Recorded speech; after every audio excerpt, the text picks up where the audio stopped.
Okay, welcome to Fahrenheit Performance Podcast, episode number 63. We have everybody's favorite bikepacker, Ramadhan Rajab. But everyone knows you as Ram the Bikepacker, right? It's easier to call me. It is. Yeah. I have been so invested in your story ever since you were in Malaysia on your first trip. I remember I don't know why, I chanced across your profile and it's like, you're just a dude riding through Malaysia, and at that time you said you're going to Vietnam or something, but you ended up in China. Yeah. Right? Ram, why don't you just introduce yourself? My name is Ram. I'm that guy who cycled from Singapore to China. Yep. Yeah. What I did is I quit my job. I just saved a bit of money.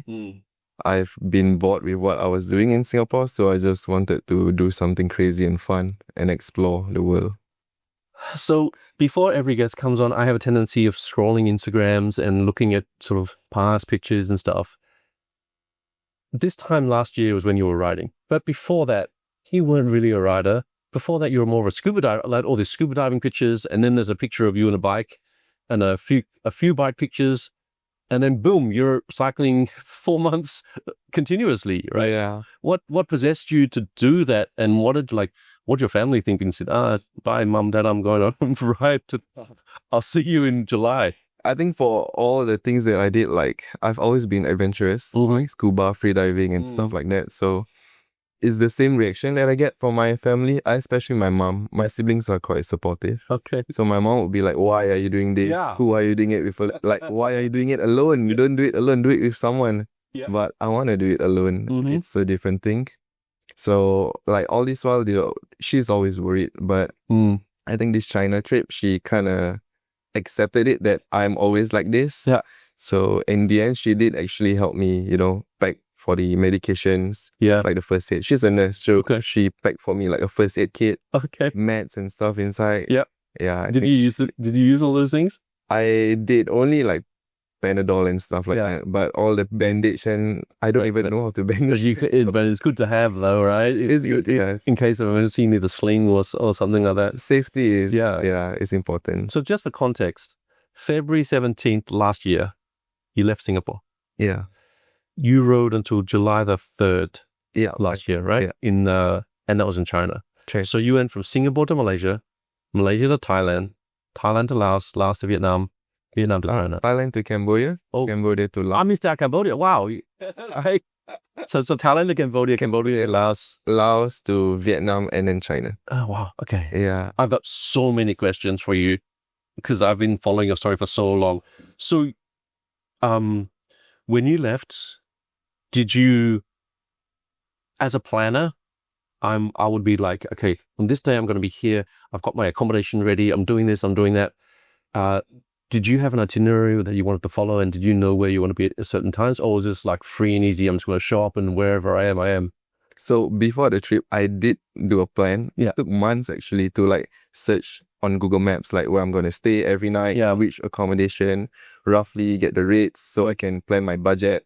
So every, I had like a 4 months plan, like all the way to Vietnam. Yeah. But on the first day, I got lost in JB. And it was like a 2 hour of like trying to find my way out. Yeah. I was like in like the forest or something. I had to cross a river and stuff like that.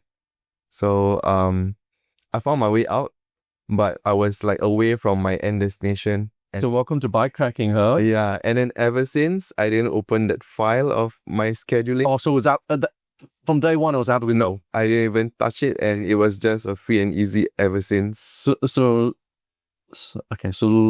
let's start at the beginning, right? When you thought, did you know it was going to be such a long trip, or were you planning for like 2 months or?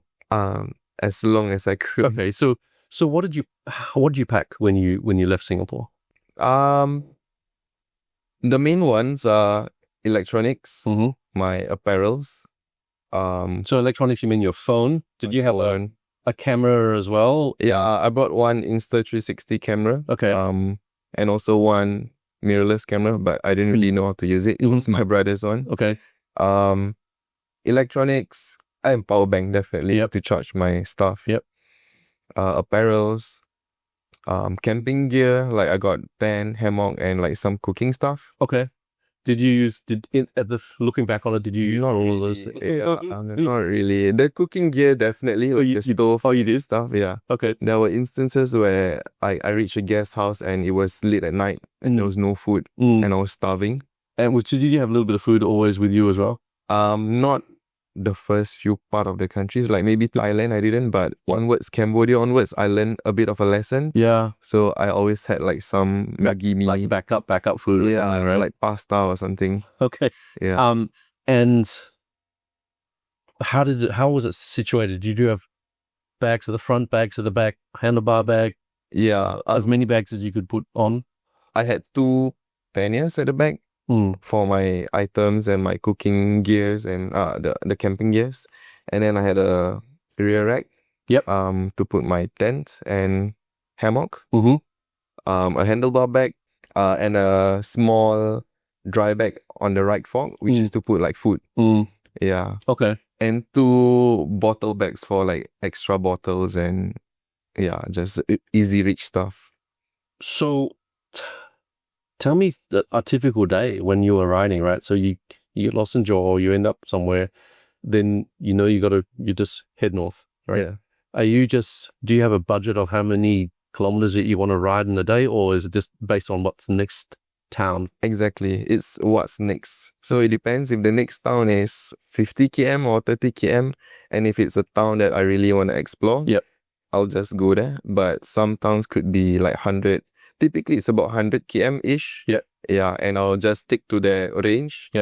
Maximum will be like 150. Yeah. What I really liked about your trip is that, like, let's just say you're riding from, Spain to Rwanda or something, right? And then these people, they always start and stop at the same spot, and there's all these rules about what you can't do and you can do, and I don't get in the plane, I do get in the plane, and then whatever. But for you, it's like, it just seems like really free and easy. Like if you don't care, I'm just going to catch a bus on top of the mountain. You do, right? It's not. There's no rules. There's no rules to it, and that's the fun part of it. Like you're literally free from anything. I think you're living that single person's dream, right? Because I say single person's because there's no attachments, there's no responsibilities of people that you're looking after, but you can just take off and just do whatever you want. You don't have to report to anybody, really. Just check in with your parents and let them know you're okay. I don't have any like commitments like a vehicle or like a house I stay with my parents or like anything expensive to pay monthly. So I only had to pay my phone bills and stuff like that. So that was the easy thing for me to just go and do it. So when you're riding and then you find a place that was particularly nice, and there's like, let's just say a waterfall and a nice river you can bathe in and stuff, would you say stay at these nice places for an extra couple of days because there's no pressure to keep going? Yeah, exactly. Right? Yeah. There's no time limit to what I'm doing except for like the visa. I've had like 30 days of visa per country. Oh, is it? So that's a rule. Is each country that I guess ASEAN country that you go, it's a free visa for 30 days. Okay. So I'll maximize that 30 days like within that country. So if it's too big, like example in Thailand, it's too far off. So I took a train. Like in Vietnam, I didn't have time to cycle up to Sapa. But I took a sleeper bus because I didn't have time to cycle. But so you got basically, you cross the border, the time that the clock starts on the 30 days that you can spend, and then do whatever happens in those 30 days happens, right? Yeah, and I think it's part of the adventure, taking the train taking the train with your bike or taking a sleeper bus with your bike. We don't have all these long journey trains in Singapore or like sleeper bus. I remember I caught, back in 1998, I caught the train from Singapore to KL, and it was one of the sleeper ones where there's a bunk bed in there and you go at midnight and you wake up. Yeah. But from where the green corridor is now, they used to have a train line, right? I wanted to take the sleeper train in Thailand, but apparently you have to book like 7 days in advance, so I don't do any bookings, and I got to sit in a 10-hour seated right train. It was pretty awful for my butt, but it was a good experience. Okay. And I saw a Straits Times article about you, and you said that you're budget was $8,000 for 4 months, right? Yeah.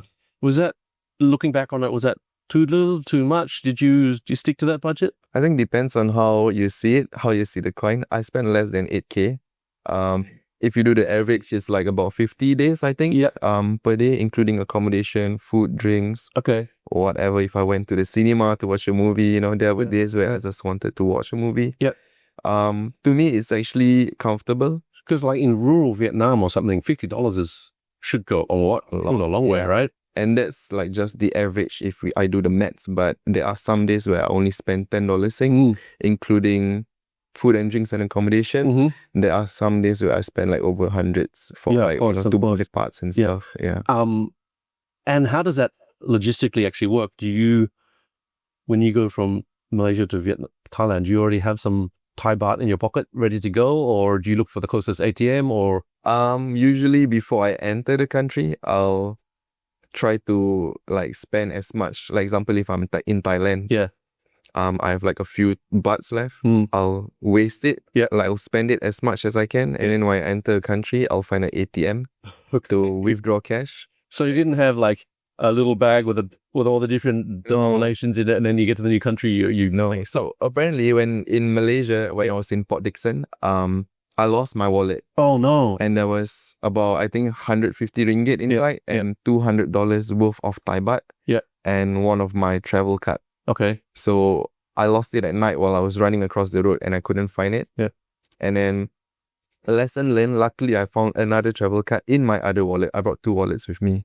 So I was really lucky to have another card to withdraw cash. Yeah. So always travel with 2 cards. Yeah. And don't carry all cash with you. Just withdraw. Yeah, because you're just like a big target if you're just carrying a bit of cash. Yeah. And I rather like pay the withdrawal fee a bit rather than losing the entire thousands of dollars in my cash. Like, I don't know, someone could just steal my wallet. Yeah, of course. Or someone can mug you or something, right? So when you're traveling, right, you're just going from town to town. And you've got your tent and your hammock. Are you just, when you get to the closest town, just finding a quiet park and just pitching your tent, or what's the plan? And not really. I think that's what some people might see. But no, only when I was in China, I did some wild camping with another cyclist, legend. Yeah, we just slept by the road under like a small shelter. But throughout the entire trip, I didn't really camp. Initially, the plan was to camp at many places to save costs. Yeah. But after camping in Port Dickson and, I couldn't sleep the whole night because it was too damn hot. And only then I realized I was cycling during the heat wave. So it's big enough, but it's just because the air doesn't circulate. It's really, really, really hot. It's like sleeping in an oven. Yeah. It's really hot. Yeah. So then from then on, what do? You show up at a town in the middle of nowhere and then you knock on doors and ask. No. So for how do I do it is I'll plan just like the night before I cycle. So I'll see which town I'm going to head to next based on the distance that I'm going to cycle. Yeah. So example, 100 km to KL, and then I'll Google for accommodations and I'll filter the cheapest one because I'm such a budget traveler. Yeah, of course you can't. Yeah, regardless of the reviews, the service, whatever. You're only going to be there realistically for 8-10 hours, right? So even if it's maybe not bugs or something, but as long as you can stay there and you're going to leave it anyway, and on to the next one. As long as I can charge my stuff, can sleep, and I can keep my bike safely there, then it's okay. So I'll look for like the cheapest one. I'll save it on Google Maps, and then I'll create a route based on where I'm going to head to. Okay. Yeah. 4 months on a bike, right? I love Intro and I love your new 3T bike that you've got. But your original bike that made it all the way to China, what was it and how did it make it like in one piece? Like, did you have to stop anywhere to get major repairs done or anything? There was a lot. It was a Marine Nicasio Plus. It's a second-hand bike I bought on Carousel. Yeah. So fat, like 40mm tires, I guess. I think it's 40. Yeah. It was a steel bike, really solid bike. So that must have been like 30-40 kilos. But once you got all your panniers and your... It was 40. I've never cycled 40. The night before I started my trip, I was like testing it at TMCR with that bike alone. Yeah. And I was, oh shit, how am I gonna cycle? It's so heavy. Yeah. I cycled 5 km and I was like, fuck, what am I doing with my life? You know, it's too heavy. Anytime you go up a hill, you try to push it. Oh man, I'm dead. Yeah. Like legit. And there was only one chain set at the front. So there were so many like technical issues that I faced with that bike. The first one was in Muar. It was just like a few days after I started my trip. Okay. I think one of the gear levers kind of broke or something. Yeah.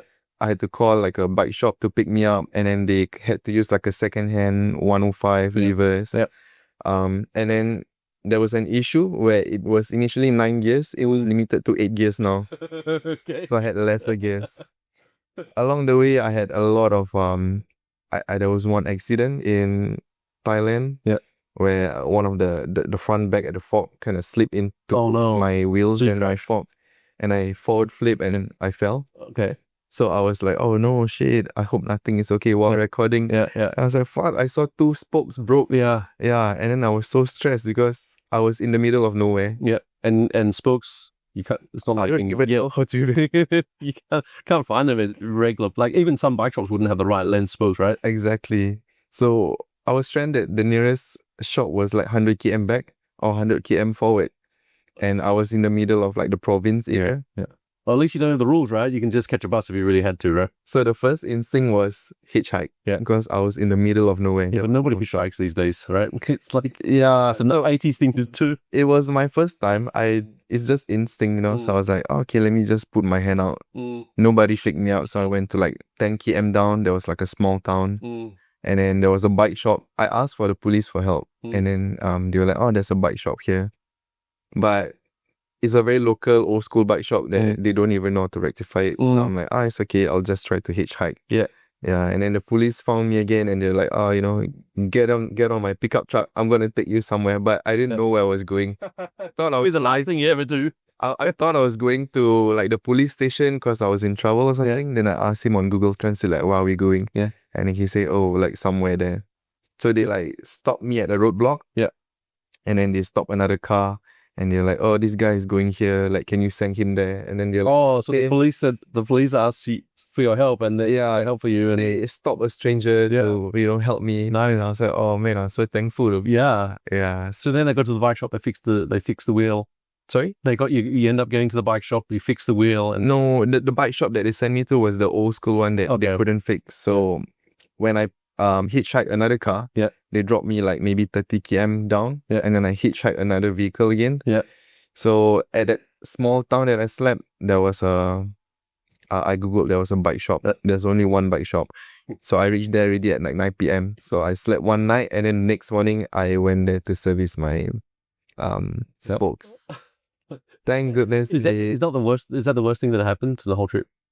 No, that was actually fun. That was actually fun because I've never hitchhiked before and I was so excited to do it. Yeah, and I think the worst one was in Cambodia. After I left Battambang, heading to Siem Reap, I took a shortcut.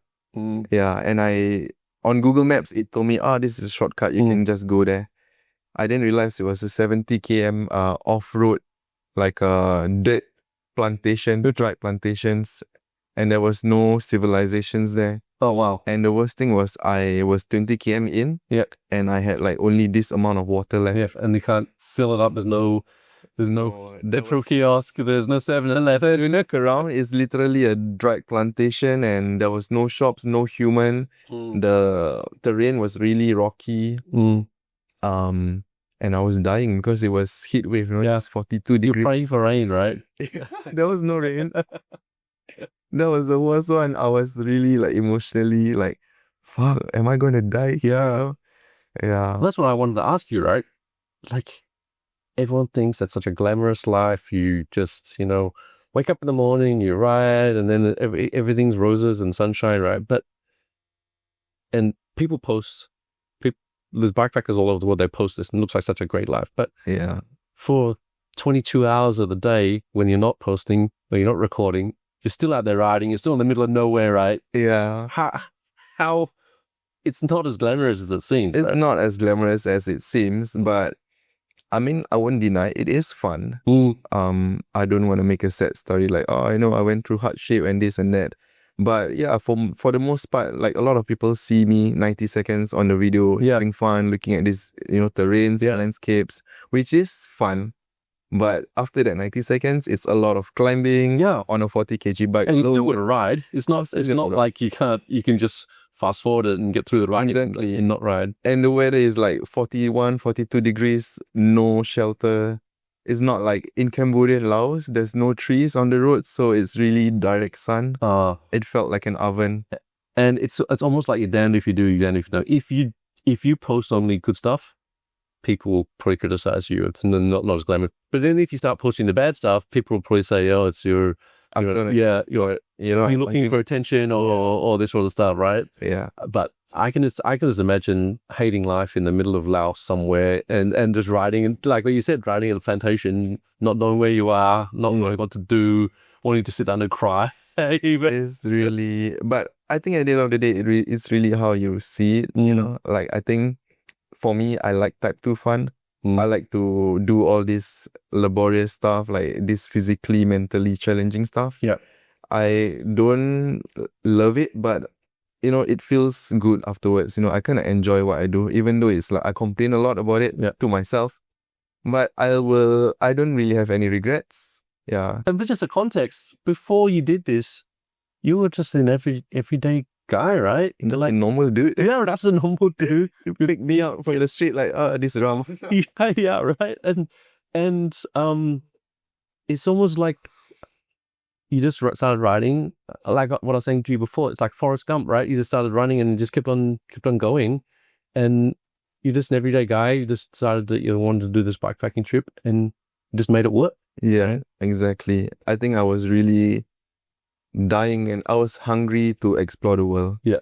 Most of the countries that I went to it was my first time. Cambodia, Laos, Vietnam, China. And I've always been so curious about like the food, the people, the culture. Like we are all the same humans, but we live a bit differently, Yeah, speak a little bit differently, have a little bit different religion maybe. We are all the same. We don't want bad to happen to us. We always want good. We want good food and stuff like that. So yeah, riding on a bike is one of the most cheapest way to do it. Yeah. And you see, so I had Rayming from probably 20 episodes ago, and he does the same thing. He flies somewhere and does bikepacking. And he was saying that you see so many more things on a bike that you don't see in a car, and you probably wouldn't see while you're hiking as well, because hiking's not fast enough and cars too fast. Yeah. Right? Like, roadkill on the road, or you ride through a forest that will smell a certain way, right? Or you ride through a town and you can smell the local dishes and stuff like that. For sure. It really, it lets you soak in slowly. It's like a slow travel. And I think the fun thing about cycling is that you can go literally anywhere. Yeah. Yeah. You can take the back road, you can go through like off-road or anything like that. And you get to see different parts of life that normally people show, like you don't see on social media. Like like if you're flying in somewhere, it's maybe the 50 kilometers around the airport that most people see. Exactly. But you're like 500 kilometers from the closest airport or something, and these people probably haven't seen someone on a bike ride these areas before, right? Like when I was in Cambodia, I never thought I would cycle through the province area. Then I know if you don't take a bike or you don't ride a bike or like a car or something, you won't pass by there. You won't see how people live differently. Yeah. It's really nice to.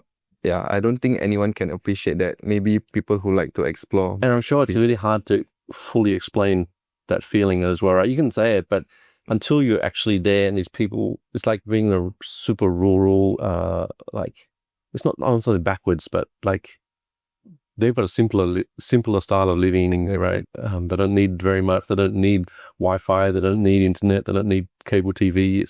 They just have what they have. Yeah, and like when I was in Bangkok also, I think people would typically go to like the tourist area, like the nightlife and stuff. But when I was cycling, I kind of just aimlessly cycle, and that's what I do for every main city or town. Did you do one lap of the Sky Lane when you were in Bangkok? No, I didn't. I wanted to. Yeah, you should. I think I was too tired at that point of time. I didn't want to do a lot of cycling. Yeah. So aimlessly cycling in cities, it takes you to roads and alleys where you don't see on social media. Yeah, of course. And you're exploring, and you just, and you don't have an agenda, and then at the same time you can cover quite a lot of distance on a bike as well. Yeah. And I get to see how people in Bangkok live differently as compared to how we see on social media. And it brought me to like a local night market where I don't see any tourists there and prices are super cheap. So I kind of blend in until I talk. Yeah, right. Once they hear me speak, I'm like, okay, no, tourist price.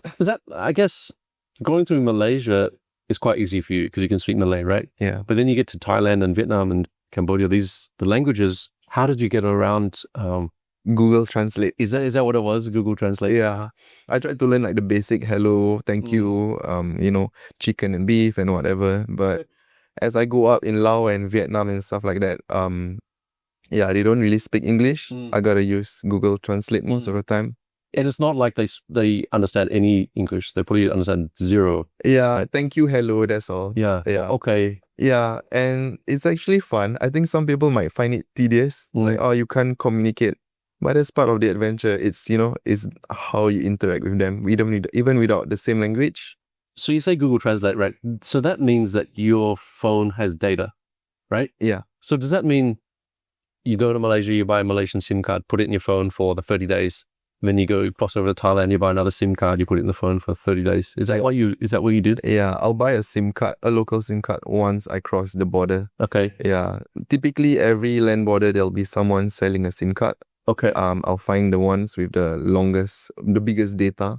But there were instances where there were no one selling it, or I didn't have money. I didn't have cash to pay. So there are periods of time where I cycle without any internet or SIM card with me. Cycle blind. Yeah, I'll just follow the route and I'll just ask locals, like, am I going the right way and stuff like that. You don't have Google Translate. Yeah, so I know where I'm heading to. I'll just like or I'll look at like the signboards and stuff. Yeah. Some quick questions, I guess. What was your favorite or most memorable location?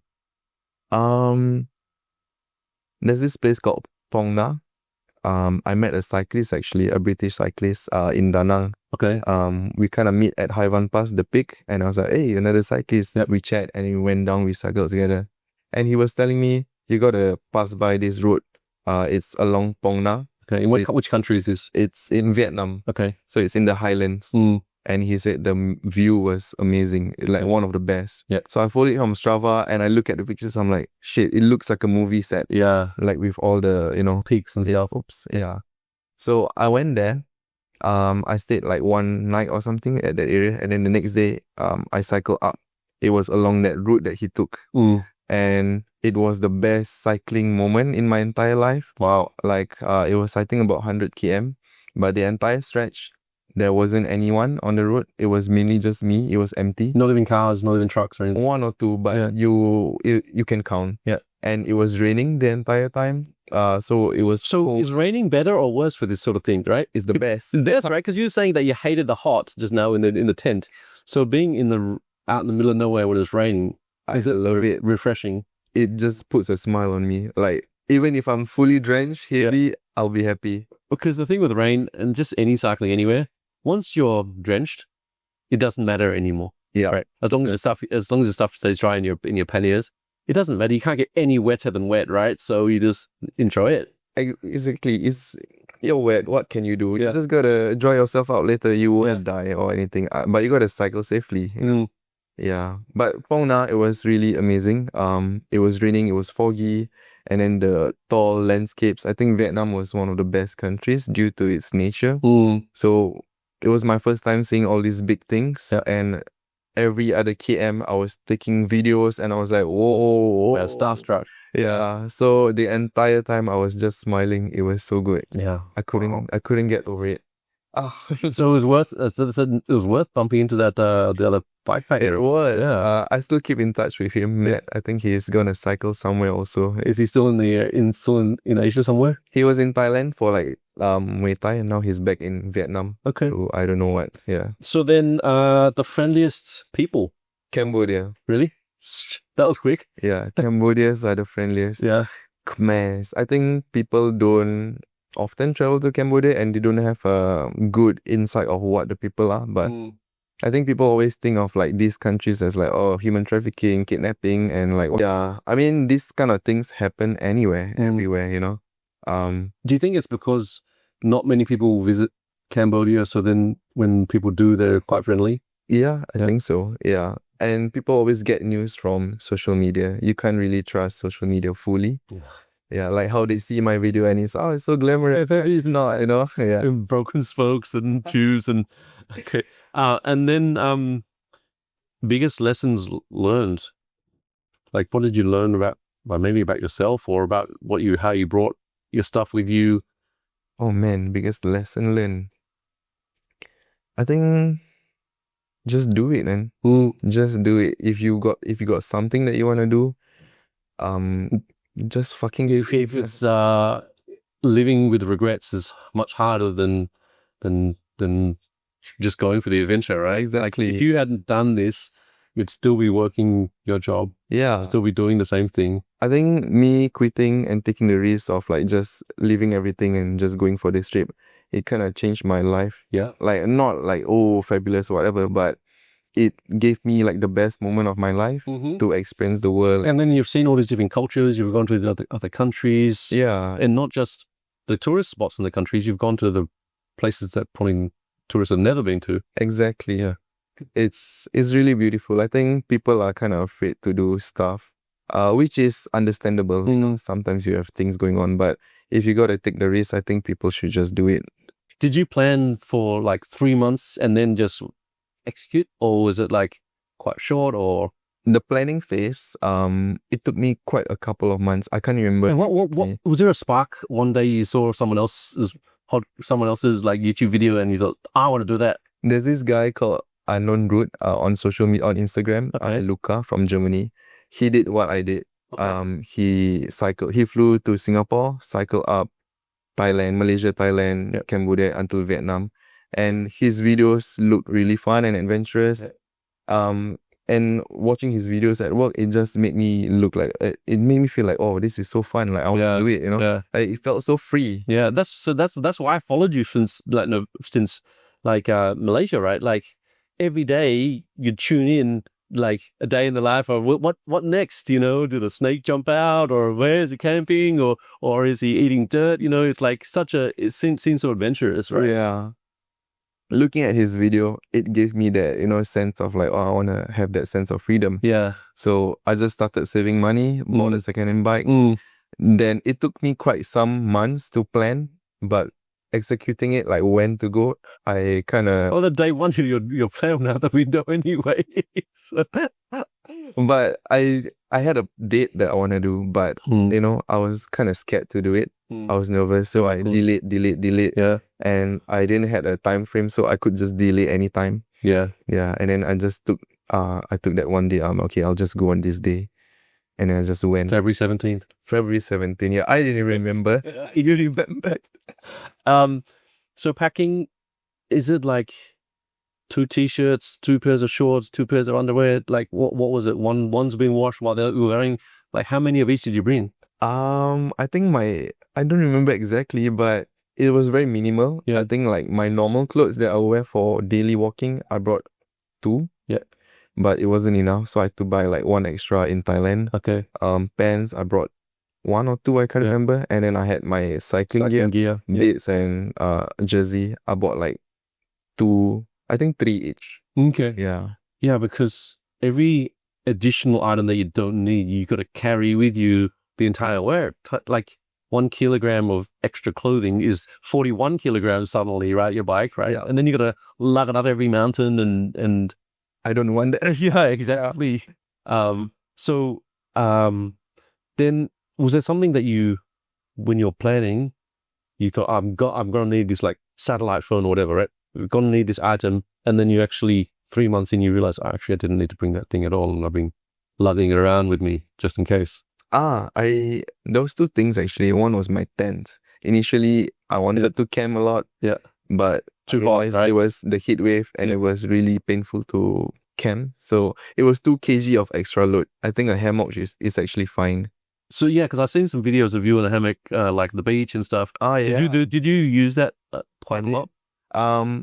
Just a couple times, but that was actually one of the best moments too. Yeah. The one in Thailand where I pitched a hammock and then I slept at a campsite. Is it so that's officially a campsite? Yeah, that's an official campsite, but I was the only one there. Yeah, and nobody camps these days. Nobody was there.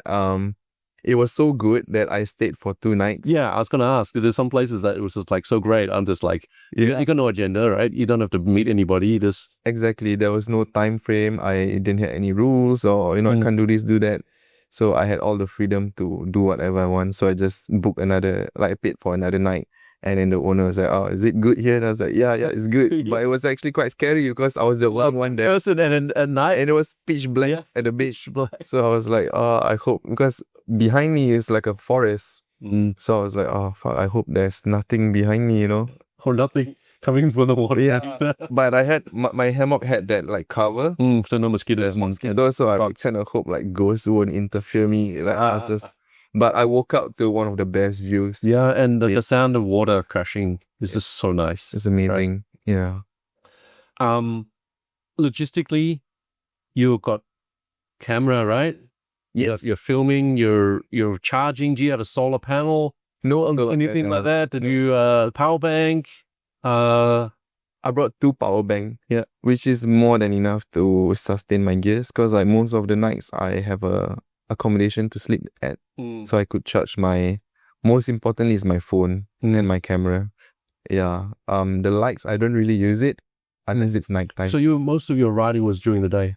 Daytime. I'll avoid cycling at night because it's too risky. In the middle of nowhere, yeah, and it's not like in Singapore where there's lights everywhere. Yeah. When you are in like these other countries, it's pitch black. So you got to rely on just your headlights. Okay. Yeah.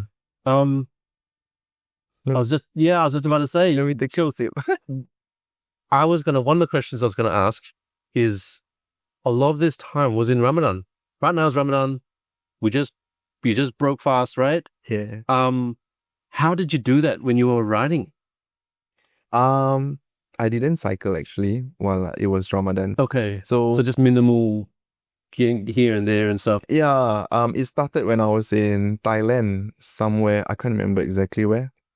But I took a train on day 1, took a train to Bangkok, and I stayed in Bangkok for like a few days, like really just to enjoy and rest.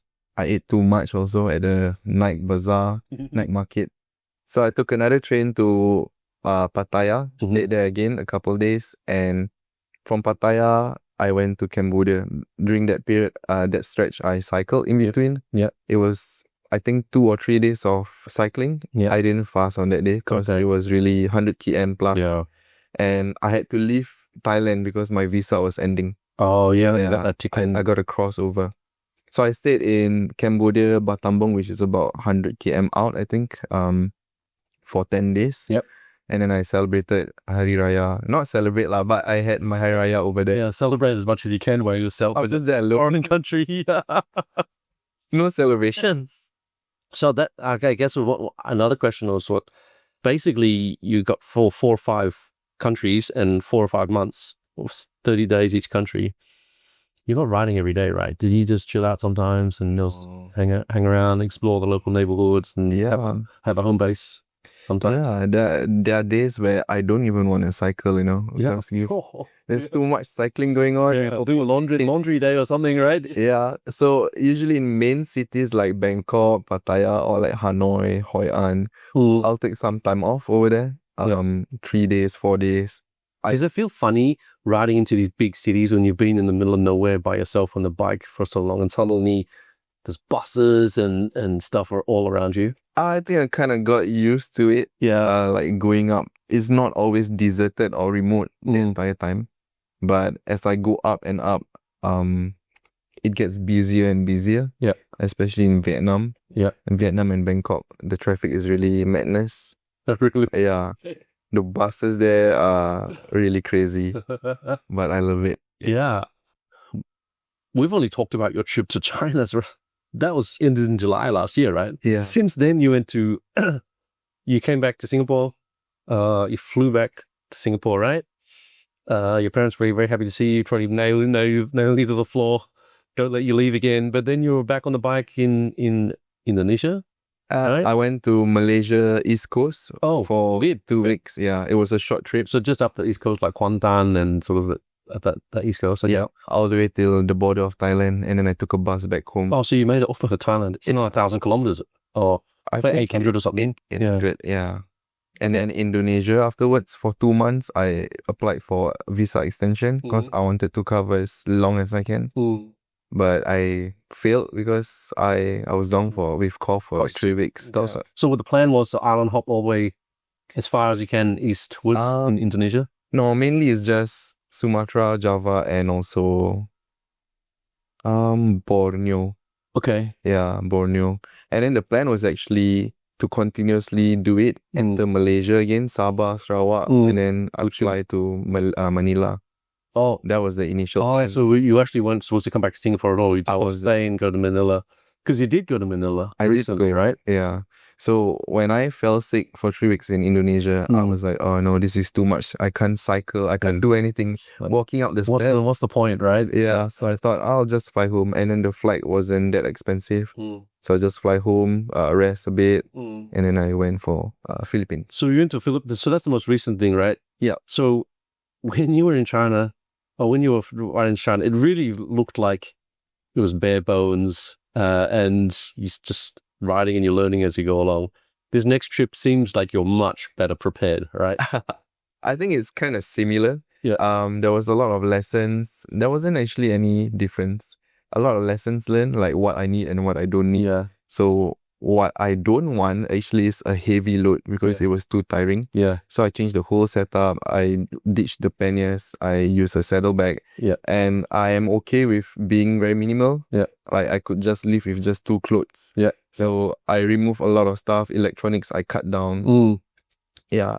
Indonesia, Philippines, very similar to the first SG to China trip. Okay. Just nicer bike and lesser load. Well, maybe it's just because it was different weather. It was colder, right?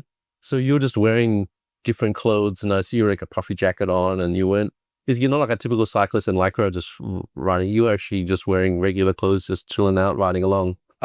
We were wearing jerseys and all, but we weren't prepared for the cold, Initially, like Manila is hot, and then going up is okay. La Union was like really hot. Yeah. And then going up to Sagada and Banawe, we didn't have any cold gears. Yeah. So we had to buy like a cheap one by the road because it was really freezing cold. Oh, okay, is that what it was? Okay. Yeah. So when you say you actually did this trip, the first little bit of the trip with another influencer or bikepacker or something clipped in or free, right? Alina from, I think she's German, and she's sort of working her way through Asia as well. Yeah. Right? How did that happen? She was in Bangkok at that time, and while you were recuperating. I was in Singapore, yeah. And I saw a video of her in Bangkok, reposted, and then she DM'd me. We kind of connected on Instagram. Oh, like, where's your plan next? Oh. So she was going to Manila in this week, and I was like, oh, I'm also flying there in that same week. Oh wow! So you're going to be at the same place at the same time anyway. Yeah, Manila. So I'm like, okay, maybe I'll see you there. And then we met for lunch, get to know each other. Yeah. And then what's our plan here? What's your plan? What's my plan? Oh, we are both cycling up north. Oh, why not do it together? So does she have the same style as you? Just ride somewhere, find somewhere to same vibes. I bonded with her very easily because I think we kind of had the same same experience, life experience, right? Yeah, I think on the road also there wasn't any other different. It's just that she's faster. Oh, she is. She's a strong rider. Oh wow! I'm a bit slower. Well, you're just the what's the average Joe, right? You're just I'm just a normal dude. Yeah, you're just a normal dude. She trains in Spain, so but she was really nice. We got along really well. Yeah. I didn't really have to change anything too much. Yeah. Yeah. She's a vegetarian, so it's a bit easier for me. I'll just follow her diet. Yeah, that's about it actually. Cool. Yeah. And then you're only in the Philippines for what, 2 weeks? 1 month. 1 month. Okay. Yeah, but I did the trip with her for about 10 days. Okay. Yeah, we went up north. The rest of the time I connected with a lot of the local cycling groups, like the commuter groups and stuff, and they took care of me really well. Yeah. Yeah, they were really... So nowadays you can go somewhere and just send a message to a group and say, hey, I'm going to be here this time, this day, and then show me around or something like that, right? Is that I would say, yeah. It's really, I think, to add on to friendly people, I think Philippines is also one of the friendliest people. They're nice, and then most of them know English as well, so there's never a communication barrier. And yeah, the cycling community there is also really strong and like tight. So it was my first time really connecting with all these groups, going on like group rides. I don't really do it in Singapore. So it was a nice experience to explore. I met with like 2 different groups. One of them is like the solar commuter groups where they go for coffee rides, very chill rides. Another one which is Sunride Bukas. They are like one of the road cyclists. Yeah, the faster ones. So just show up on your gravel bike. Yeah, I get to meet like the different 2 groups. Yeah, and it was really nice. Yeah, that's good. And cycling is such a good thing like that. There's a huge spectrum of different styles of riders, right? Yeah, people that just ride because they want to go have coffee, and there's people that are hardcore into it. Correct, exactly. So, what next for you? Is this has this become your life calling you to spend the rest of your life just riding around the world? I hope so. I hope so. I think with this engagement that I have on social media, I'll try to maximize it as much as I can. Yeah, and because you've grown. Like when you first started, you were in the hundreds or maybe 1,000 followers, but I just looked recently, you're like 80,000. Yeah. I guess the further you went closer to China, the bigger the snowball got, right? Up. Yeah. So I think with this, what I have right now, the support also that I have from like sponsors, I want to maximize it. Yeah. And I think a lot of people live vicariously through me. Yeah. Like they want to see me do this journey. So initially the SG to China trip was just about me doing it for myself. But now I have 80 plus people who wants to see my journey. I'm not doing them a job or or I'm doing this for you, but I want to share my journey with you. Yeah, and you could almost be like, oh, where should I go next? And then people will vote, and okay, and then you go and do it, right? Yeah. You report back 3 days later. Exactly. That would be fun. So it kind of gives me a bit of a push and like, people are really excited to see my videos. I'm excited to see your videos. They're all fit, right? So I want to explore more of the places also. Like the hunger for adventure and explore is not just limited to Southeast Asia. Yeah, hopefully next. I do have plans, actually still Southeast Asia. Yeah. Maybe. So tell me your bucket list of things, like let's just say that the rest of this year, what do you plan and what is the long-term like places that you want to go to? Oh man, long-term, I think I want to explore everywhere. Like South America.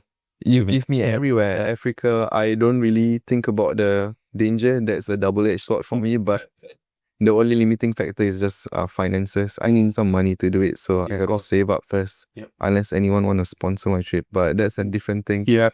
I think the next short-term plans is I might do Indonesia again.